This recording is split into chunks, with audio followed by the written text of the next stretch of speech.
오늘 본문에서 하나님은 애굽에서 이스라엘 백성을 인도해낼 자로 모세를 부르십니다. 그러나 모세는 그 부르심에 순종하기를 주저하며 이런저런 질문들을 하고 하나님은 그런 모세를 설득하시기 위해 그 질문들에 대한 답을 주시죠. 사실 오늘 본문을 제대로 이해하기 위해서는 이전에 있었던 일들을 먼저 살펴볼 필요가 있는데요. 애굽의 왕실에서 자란 모세는 40세가 된 어느 날 자기 민족이 고통당하는 모습을 보고선 그들을 애굽에서 구원하는 것이 자신의 사명이라는 생각을 하게 됩니다. 그래서 그는 애굽에서 누리던 자신의 권리와 혜택들을 포기하고 이스라엘의 편에 서려 했지만 이스라엘 백성들에게도 그리고 하나님에게도 철저히 외면을 당합니다. 오히려 그가 애굽 사람을 죽인 사실이 바로의 귀에 들어가 미디안 광야로 도망치는 신세가 된 것이죠. 그리고 그곳에서 무려 40년 동안 양을 치는 허무한 세월을 보내게 됩니다. 모세는 좋은 마음과 뜻을 가지고 자기 민족을 구원하겠다는 열심을 냈지만 하나님께서는 그런 모세에게 응답하지 않으셨고 광야에서 양을 치는데 그의 모든 것을 소진하게 만드셨습니다. 모세가 미디안에서 양을 치던 시절에 낳은 아들의 이름을 보면 그가 어떤 심정으로 그 시간을 보냈는지 짐작할 수 있는데요. 그때 낳은 아들의 이름은 게르솜으로 내가 타국에서 나그네가 되었다라는 뜻입니다. 우리말로 하면 낙동강 오리알 신세가 되었다는 것이죠. 모세는 광야에서 40년간 양을 치면서 내가 뭘 잘못해서 이러고 있는 걸까라는 생각도 했을 것이고 자신을 외면한 하나님께 분노하고 원망하기도 했을 것입니다. 그리고 오랜 시간이 흐른 뒤에는 그런 자신의 상처와 아픔도 희미해지고 그냥 이게 내 운명이고 내 삶인가 보다 라며 모든 것을 체념한 채 살았을 것입니다. 하나님께서는 그렇게 40년간 모세를 완전히 소진시킨 후에야 찾아오십니다. 모세가 80세일 때 떨기나무 가운데 소멸하지 않은 불로 나타나셔서 모세를 부르시는 것이죠. 이때 모세의 마음은 어땠을까요? 드디어 저를 사용하실 때가 되었군요 라는 기대감이었을까요? 그는 하나님, 이제 와서 이게 뭡니까? 제가 힘도 있고 열정도 가득했던 40세 때는 그렇게 침묵하시고 외면하시더니 이제 와서 뭘 하자는 겁니까? 라는 마음이었을 것입니다. 오늘 말씀을 통해 그렇게 낙심하고 체념한 모세를 부르시는 하나님의 뜻은 무엇인지, 그리고 그가 그런 부르심에 순종하며 나아갈 용기는 어떻게 얻을 수 있는지, 하나님이 어떤 증거를 주시는지 함께 살펴보기를 원합니다. 본문 9절과 10절을 제가 읽겠습니다.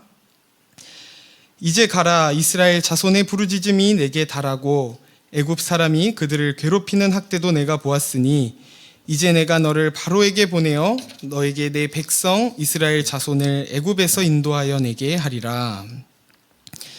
9절과 10절에 반복되는 표현이 있는데 그것은 이제입니다. 히브리어로 아타라는 단어인데요. 이것은 모세를 부르시는 일도 또 이스라엘 백성들을 구원하시는 일도 하나님의 정확한 시간표 속에서 이루어진다는 뜻을 지닌 동시에 하나님께서 주도하셔서 그 모든 일을 이루시고야 말겠다는 하나님의 의지가 담긴 표현이기도 합니다. 그래서 모세에게는 왜 이제서야 였지만 하나님께는 반드시 이제여야만 했던 것이죠. 40세의 모세는 자신이 이스라엘을 구원해야 할 자라고 생각했습니다. 그러나 하나님께서는 이스라엘을 구원하는 이가 모세가 아닌 하나님 자신이라는 것을 그가 먼저 알기 원하신 것이죠. 더욱이 9절과 10절에는 내가라는 표현도 자주 반복되는데요. 하나님은 모세에게 이렇게 말씀하시는 겁니다. 이스라엘은 너의 민족이기 전에 내가 택한 내 백성이고 너가 그들의 고통을 보기 전부터 내가 그들의 고통을 알고 있었다. 이제 내가 너를 보내어 내가 그들을 애굽에서 인도해낼 것이다. 그러나 그런 부르심에 순종하기에는 이제 별 볼 일 없어 보이는 자신을 바라보며 모세는 하나님께 이렇게 다시 묻습니다. 11절을 제가 읽겠습니다. 모세가 하나님께 아뢰되 내가 누구이기에 바로에게 가며 이스라엘 자손을 애굽에서 인도하여 내리이까. 내가 누구이기에 라는 모세의 질문 속에는 나에게는 더 이상 사명을 감당할 동기도 의욕도 아무 힘도 없습니다 라는 뜻이 내포되어 있습니다. 그의 눈으로 자신의 모습을 볼 때 바로의 손에서 이스라엘을 구원해내는 이 사명은 도저히 가능성이 없는 터무니없는 일처럼 느껴졌던 것이죠. 그런데 우리가 주목해야 하는 것은 내가 누구이기에 라는 이 모세의 자기 인식과 고백에서부터 하나님께서 일하시기 시작하신다는 것입니다. 모세는 자기 자신에게서 부르심의 근거를 찾아야 한다고 생각했습니다. 그의 열심과 실력과 선한 뜻이 있으면 세상이 나를 돕고 하나님도 나를 도와서 무슨 일이든 이룰 수 있을 거라고 생각한 것이죠. 그러나 하나님께서는 그런 모세의 기대를 철저히 좌절시킴으로써 내 일은 내가 한다. 내가 내 백성 이스라엘을 구원할 것이니 너는 그저 나의 명령을 따라 그곳에 가면 된다라고 말씀하시는 겁니다. 이것은 하나님께 택함을 받은 저와 성도님들에게 주시는 하나님의 부르심인 줄 믿습니다. 우리는 언제나 우리 자신에게서 가능성을 찾고 우리의 어떠함으로 무슨 일이든 이루어야 한다고 생각하지만 오늘 모세를 보듯이 40세에 그가 가진 열심으로 할 수 있는 일은 아무것도 없었습니다. 그저 애굽 사람을 죽이고 도망치는 일뿐이었던 것이죠. 만일 모세가 40세에 이스라엘 백성을 데리고 애굽을 탈출했다면 어땠을까요? 이스라엘의 구원자는 하나님이 아닌 모세 자신이라고 생각했을 것이고 얼마 지나지 않아 홍해에서든 광야에서든 그 이스라엘 백성들과 함께 죽음을 맞이했을 것입니다. 하나님께서는 진정 우리를 사용하시기 위해 먼저 우리의 힘을 빼놓는 그 40년을 사용하십니다. 그리고 더 이상 우리가 아무것도 할 수 있는 것이 없다고 고백할 그 80세에 본격적으로 우리를 통해 그분의 일을 시작하시는 것이죠. 그렇다면 내가 누구이기에 라고 묻는 이 모세를 설득하시기 위해 하나님께서는 어떤 답과 증거들을 주시는지 우리 12절 말씀을 함께 읽겠습니다. 시작. 하나님이 이르시되 내가 반드시 너와 함께 있으리라. 내가 그 백성을 이곳에서 인도하여 낸 후에 너희가 이 산에서 하나님을 섬기리니 이것이 내가 너를 보낸 증거니라. 아멘. 하나님의 답이 참 재미있습니다. 내가 누구이기에 라고 물으면 너는 이런 자다, 너에게는 이런 능력, 이런 은사가 있다 라고 답을 주셔야 할 것 같은데 나는 누구입니까? 라고 했더니 내가 너와 함께 할 것이다 라고 답하시는 것이죠. 이게 무슨 뜻일까요? 하나님의 부르심을 받은 모세, 하나님께 붙잡힌 모세는 더 이상 자기 자신이 누구인가가 중요하지 않다는 것입니다. 그래서 이 하나님의 답을 다시 말하면 너는 내가 함께하는 너다. 너는 더 이상 네가 어떠하냐로 규정되는 것이 아니라 나와 함께하는 너로 새롭게 규정될 것이다 라고 말씀하시는 것입니다. 그런데 성도님들에게는 이 하나님이 함께 하신다는 약속이 진정한 위로와 힘이 되시나요? 물론 우리가 하나님을 잘 알고 하나님과의 관계가 좋을 때는 이와 같은 약속이 어떤 것과도 비교할 수 없는 큰 위로가 되겠지만 하나님을 잘 알지 못하고 어쩌면 이 모세처럼 지쳐있고 낙심된 사람에게는 이것이 말뿐인 위로처럼 느껴질 수도 있을 것입니다. 어쩌면 모세가 정말 원했던 것은 이런 추상적인 약속이 아니라 애굽을 압도할 만한 군사력이나 바로의 마음을 돌이킬 수 있는, 살 수 있는 어떤 기막힌 전략 같은 구체적인 증거였을 것입니다. 하나님께서 함께 하시겠다고 하는 건 모세가 잡을 수 있는 것도 아니고 지난날 하나님에게 외면을 당한 듯한 그 기억으로 인해 그 약속을 신뢰하기는 더욱 어려웠을 것입니다. 그런데 하나님은 내가 너와 함께 하겠다는 모세에게는 불안할 수 있는 이 약속에 이어서 또다시 조금 이상한 증거를 주시는데요. 12절을 다시 보면 훗날 너가 이스라엘 백성을 애굽에서 인도해낸 후에 이 산에서 나를 섬기게 될 것인데 이것이 너를 보낸 증거다라고 말씀하시는 겁니다. 증거라고 하면 보통 당장 눈으로 볼 수 있고 손으로 만질 수 있는 것이어야 하는데 이 증거라는 말과는 어울리지 않게 미래에 있을 일을 증거로 주신다는 것입니다. 어떻게 아직 이루어지지도 않은 일이 증거가 될 수 있는 것일까요? 우리는 우리에게 주신 하나님의 말씀, 하나님의 약속을 진리라고 고백하면서도 우리 마음 깊은 곳에선 어느 약속은 이루어질 수도 또 어느 약속은 이루어지지 않을 수도 있다고 생각하곤 합니다. 그러나 하나님의 약속, 하나님의 말씀은 이미 일어난 일처럼 분명한 사실이고 그것이 곧 현실이 되기에 하나님께서는 그 미래에 대한 약속을 충분한 증거로 주실 수 있는 것입니다. 그리고 하나님께서 모세에게 진정 원했던 것도 하나님이 주신 그 어떤 것이 아니라 하나님 자신을 신뢰하며 그가 계획하신 일이 마치 이미 이루어진 것처럼 그분을 신뢰하는 것이었습니다. 우리 역시 언제나 분명한 증거를 원합니다. 어떤 선택을 하기 전에 그 선택에 대한 결과를 보장해 줄 만한 명확한 어떤 것을 확보하고 싶어 하는 것이죠. 그것은 우리 내면의 확신일 수도 있고 우리가 소유한 어떤 것이나 우리의 철저한 계획이나 우리를 둘러싸고 있는 어떤 환경일 수도 있습니다. 때로는 하나님보다 그런 것들을 더 의지하며 그것이 곧 우리가 누구인지를 규정해 줄 수 있을 거라고 믿기도 합니다. 그러나 하나님은 오늘 이 말씀처럼 이렇게 말씀하십니다.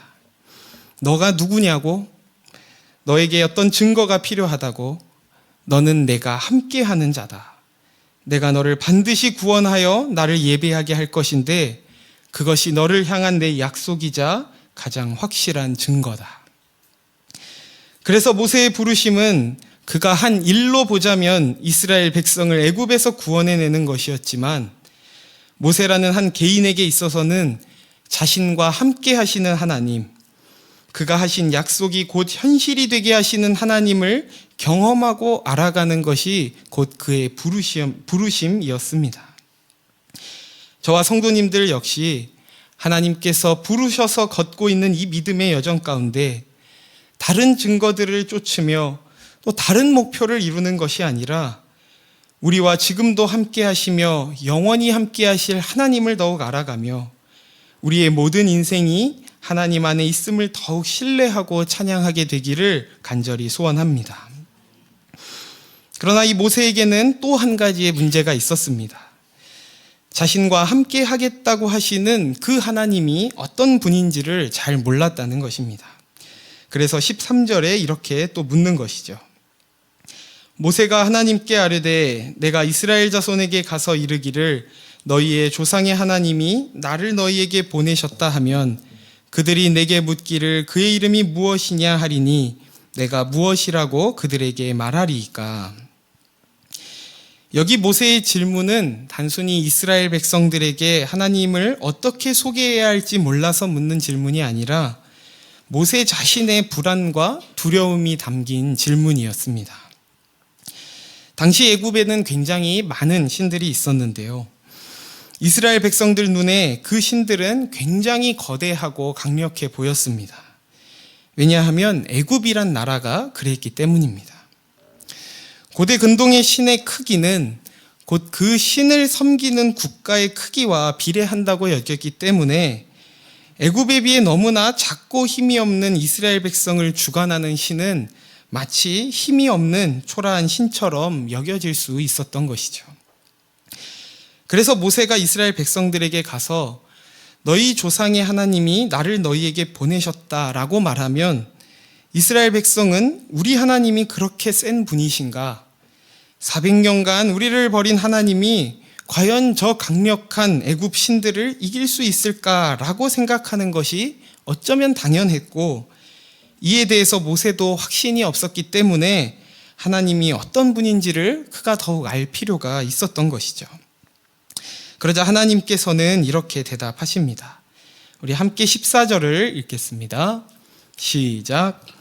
하나님이 모세에게 이르시되 나는 스스로 있는 자이니라. 또 이르시되 너는 이스라엘 자손에게 이같이 이르기를 스스로 있는 자가 나를 너희에게 보내셨다 하라. 하나님께서는 모세에게 나는 스스로 있는 자다라고 말씀하십니다. 이것을 영어로 하면 I am who I am 이고, 이것을 다시 직역하면 나는 존재하는 자다, 나는 나다가 됩니다. 왜 하나님은 이처럼 우리가 이해할 수 없는 방식으로 자신을 설명할 수밖에 없었냐면, 하나님에 대해 어떤 설명을 붙여도 그것은 부족하고, 그 설명을 붙이는 순간 하나님을 제한하고 왜곡시키는 결과를 낳기 때문입니다. 그럼에도 이 스스로 있는 자라는 표현을 통해 우리가 하나님에 대해 알 수 있는 것은 하나님께서는 자존하시는 분이시라는 것입니다. 당시 애굽적 사고방식을 가진 이스라엘 백성들은 하나님 또한 애굽의 여러 수많은 신들 중에 하나처럼 이해하려고 했을 것입니다. 그러나 하나님께서는 그런 생각을 거부하시고 사람이 만든 우상, 그리고 모든 피조된 존재들과는 달리 어떤 것에도 의존하지 않으시고 모든 존재의 근거가 되시며 영원 전부터 영원까지 살아서 역사하시기를 중단한 적 없으신 하나님이라고 말씀하시는 것입니다. 이러한 하나님은 앞서 모세에게 떨기나무의 불로 임하셨던 장면을 통해 조금 더 쉽게 이해할 수 있는데요. 모세는 떨기나무에 불이 붙은 것을 보고 굉장히 놀랐습니다. 왜냐하면 불이 붙은 그 떨기나무가 타지 않았기 때문입니다. 일반적으로 나무에 불이 붙으면 그 나무가 연소되면서 불이 붙는 것이고, 그 나무가 다 탄 뒤에는 그 불도 사그라져야 하는데 하나님께서는 그런 분이 아니시라는 것이죠. 그는 떨기나무를 연소시킬 필요 없이, 즉 무엇인가를 재료로 삼아서 자기의 생명력을 유지시키거나 어떤 활동을 하는 존재가 아니라 스스로 존재하시고 영원히 살아서 역사하시는 분이시라는 것을 이 불 가운데 보여주시는 것입니다. 그렇다면 이런 하나님이시라는 게 과연 우리에게는 어떤 의미가 있을까요? 스스로 있는 자이신 하나님은 우리의 상황이 어떠하든지, 우리의 모습이 어떠하든지 그의 부르심에 순종할 수 있는 이유가 되십니다. 나는 연약할지라도, 그리고 내가 처한 상황이 또 환경이 아무리 절망스럽다 할지라도 그런 것들에 의존하지 않으시는 하나님은 우리를 향해 갖고 있는 그 목적과 계획을 반드시 이루시며 스스로 일하시며 스스로 성취하실 분이기 때문입니다. 바로 그 하나님께서 우리와 함께 하겠다고 약속하셨기 때문에 우리는 그 사실 하나로 주의 부르심에 따라갈 수 있는 것이죠. 뿐만 아니라 하나님은 실제로 자신의 이름을 그에게 주시기도 하십니다. 우리 15절 말씀을 함께 읽겠습니다. 시작. 하나님이 또 모세에게 이르시되 너는 이스라엘 자손에게 이같이 이르기를 너희 조상의 하나님 여호와 곧 아브라함의 하나님, 이삭의 하나님, 야곱의 하나님께서 나를 너희에게 보내셨다 하라. 이는 나의 영원한 이름이요 대대로 기억할 나의 칭혼이라. 아멘. 하나님께서는 자신의 이름을 여호와라고 알려주십니다. 여호와 혹은 야훼라는 이 이름 자체가 나는 스스로 있는 자라는 의미를 가지고 있는데요. 그렇다면 하나님께서 그러한 자신의 이름을 백성들에게 주심으로 무엇을 하고자 하신 것일까요? 하나님께서 그의 이름을 자기 백성들에게 주시는 것은 먼저 그들과 친밀한 교제를 시작하시겠다는 것입니다. 우리가 인간관계에서도 사무적이고 형식적인 관계에서는 서로 이름 대신 다른 호칭을 부르지만 개인적이고 친밀한 관계가 되면 그 사람의 이름을 부르죠. 마찬가지로 우리가 하나님의 이름을 부를 수 있다는 것은 그분과의 친밀한 관계를 맺을 수 있는 자들로 그렇게 부름받았다는 것입니다. 뿐만 아니라 하나님이 그의 이름을 주신 것은 그분 자신을 그들에게 주셨다는 의미이기도 합니다. 하나님의 이름을 우리에게 주심으로써 우리로 인해 그의 이름이 더럽혀지실 수도 있고 높여질 수도 있도록 허락하신 것입니다. 그렇게 우리와 그분을 하나로 묶으신 것이죠. 그래서 하나님께서 모세에게 내가 반드시 너와 함께 있으리라고 약속하셨을 때는 내가 너를 찾아갈 수 있고 너를 부를 수 있고 너에게 역사할 수 있듯이 너 역시 나를 찾을 수 있고 나를 부를 수 있고 나의 기쁨과 영광이 될 수 있다고 말씀하시는 것입니다. 하나님이 모세에게 주신 이 너와 함께 하겠다는 이 약속은 약속에 그치지 않고 2000년 후에 이 땅에 사람의 몸을 입고 오신 예수 그리스도로 인해 성취되어 우리에게 더욱 확실한 증거가 되었습니다. 우리와 함께 하시기 위해 그 높고 위대하신 하나님께서 이 낮은 땅에 연약한 아기의 모습으로 우리에게 찾아오신 것이죠. 마태복음 1장 23절을 읽겠습니다. 보라, 처녀가 잉태하여 아들을 낳을 것이요 그의 이름은 임마누엘이라 하리라 하셨으니 이를 번역한즉 하나님이 우리와 함께 계시다 함이라. 말씀을 맺겠습니다. 사실 이 출애굽기 3장 말씀은 제가 신학을 하게 된 결정적인 말씀으로 저에게는 조금 더 특별한 의미가 있는 말씀인데요. 이 말씀을 준비하면서 제가 처음 어떻게 부르심을 받았고 앞으로 또 이 부르심의 길을 어떻게 걸어가야 하는지 다시금 돌아보는 시간을 가지게 되었습니다. 처음 부르심을 받았을 때는 정말 하나님 한 분만 있으면 충분할 것 같았지만 시간이 흐르며 어느새 제 조건이나 환경 또 눈에 보이는 여러 증거들을 의지하려는 저의 모습을 발견하게 되었습니다. 그때 하나님께서 다시금 저에게 주신 마음은 너가 구해야 할 것은 다른 증거가 아니다. 또 다른 조건들이 아니다. 너와 함께하는 나다. 그보다 충분하고 확실한 증거는 없다는 것이었습니다. 우리 여호와 하나님은 스스로 있는 분이시며 우리가 의지하고자 했던 그것들이 있어야만 일하실 수 있는 분이 아니라 홀로 완전하시며 영원하시며 모든 역사와 인생을 주관하시는 분이십니다. 우리가 오직 그 주님만으로 충분하다는 고백이 회복되기를 원합니다. 하나님께서 우리와 반드시 함께 하겠다고 약속하셨으니 그 약속, 그 증거를 마음에 새겨 어느 자리 어느 순간에도 오직 그 하나님만을 바라보며 기쁨으로 부르신 자리를 지키는 저와 여러분이 되시기를 예수님의 이름으로 축원합니다. 이 시간 우리 함께 찬양할 때 우리를 부르시고 이끄시는 주님을 이 시간 함께 높여드리기를 원합니다.